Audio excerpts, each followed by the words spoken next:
भक्तजनों, आज मैं आपको सुनाऊंगी बरसायत अमावस की कथा और विधि।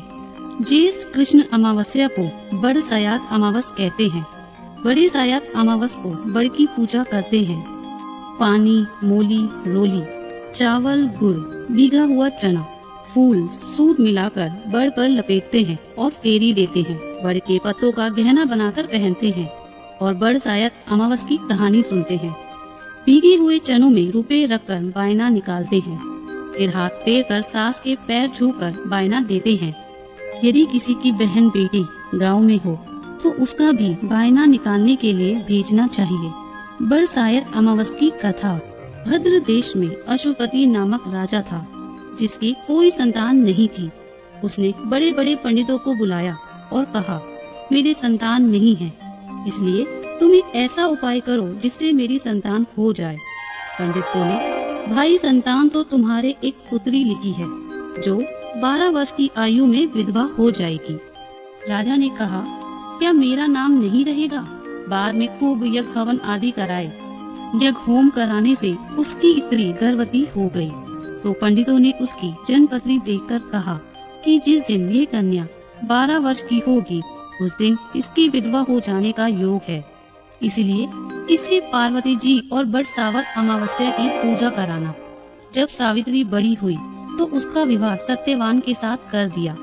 सावित्री के सास ससुर अंधे थे, उनकी वह बहुत सेवा करती थी और सत्यवान जंगल से लकड़ी तोड़कर लाया करता था। और सावित्री को पता था कि वह जिस दिन 12 वर्ष की होगी उस दिन उसके पति की मृत्यु हो जाएगी। जिस दिन वह 12 वर्ष की हुई उस दिन वह अपने पति से हाथ जोड़कर बोली, आज मैं भी आपके साथ चलूंगी।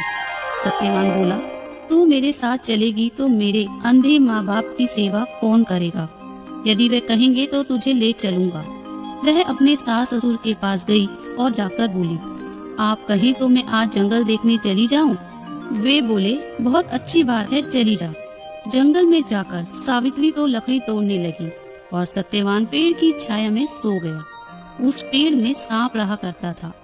उसने सत्यवान को डस लिया।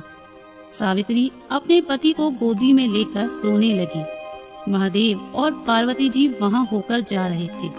सावित्री ने उनके पैर पकड़ लिए और बोली, मेरे पति को जिंदा कर दो। वे बोले कि आज बरसायत अमावस है, जिसकी तू पूजा करेगी तो तेरा पति जिंदा हो जाएगा। फिर वे खूब प्रेम से बड़ की पूजा करने लगी।